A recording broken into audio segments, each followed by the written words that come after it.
Air power has played an increasingly important role in the Libyan conflict. The relatively flat featureless desert terrain of the north and coast means that ground units are easily spotted, with few places to hide. The air forces of both the United Nations-recognized Government of National Accord (GNA) and Eastern-based commander Khalifa Haftar and his self-styled Libyan National Army (LNA) use French and Soviet-era fighter jets, antiquated and poorly maintained. While manned fighter aircraft have been used, for the most part the air war has been fought by unmanned aerial vehicles (UAVs) or drones. With nearly 1,000 airstrikes conducted by UAVs, UN Special Representative to Libya Ghassan Salami called the conflict the largest drone war in the world. UAVs are useful for several reasons. Not only do they provide valuable information about the enemy that can be spotted a long way off, but they are able to attack any targets immediately with a far higher rate of success. In the event the drone is shot down and destroyed, the pilot is safe, back at base and able to pilot the next drone that takes off. The arrival of Chinese-made Wing-Long drones in 2016 made a significant difference to the LNA's military capabilities.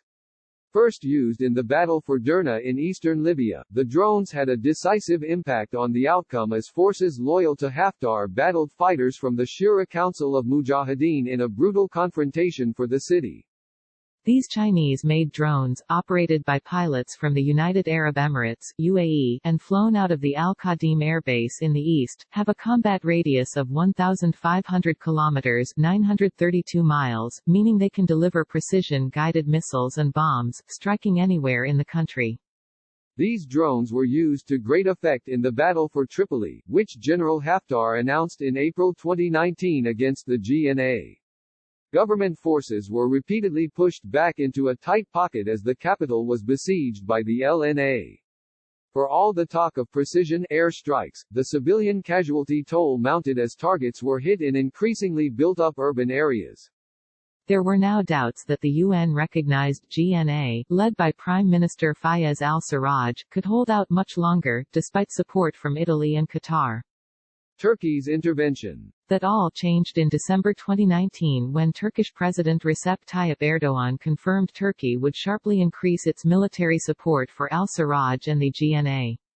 Along with troops, Erdogan sent Turkish-made armed drones, namely the Bayraktar TB2.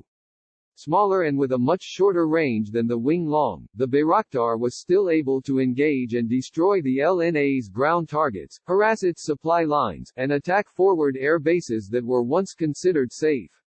Pro-government ground troops could now advance with air cover, the enemy's positions known to their commanders.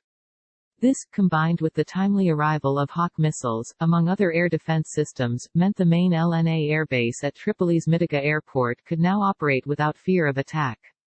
The effect was dramatic as the GNA launched a counteroffensive and in a lightning strike seized the coastal towns of Serman, Sabrata and Al-Ajalad along with the border town of Al-Asa.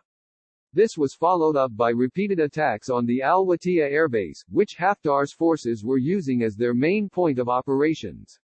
The airbase was finally retaken on May 18, a severe blow to Haftar's ambitions in western Libya as not only was it the LNA's principal headquarters there, it was also his supply and logistics hub. LNA units were forced to retreat, especially as their Russian-made, UAE-supplied, Panzer S-1 air defense units were being comprehensively destroyed, leaving the retreating forces with little to no protection from air attacks. Media reports claimed sophisticated Turkish jamming gear was responsible for disorienting the Panzer's radar, leaving it vulnerable to air strikes from the Bayraktar drones. Further advances to the south and east of Tripoli significantly loosened Haftar's grip on the capital, as forces loyal to him have been forced to retreat. Hundreds of mercenaries from the Russian military contractor Wagner Group have been evacuated from Bani Walid Airport. In an ominous turn of events, the United States Africa Command said Russian fighter jets flew from its Kamaiman airbase in Syria to the LNA-held facility at Jufra, in central Libya, to bolster Haftar's forces and their allies.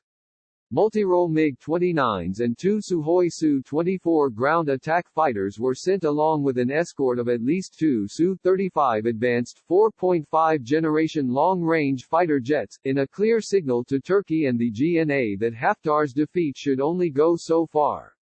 The U.S.'s reaction to this has been sharp, the issuing of satellite photos an indication of its concern. The potential threat is that Russia could seize bases on the Libyan coast and deploy permanent anti-access area denial capabilities, creating, according to U.S. Air Force General Jeffrey Harrigan, very real security concerns on Europe's southern flank.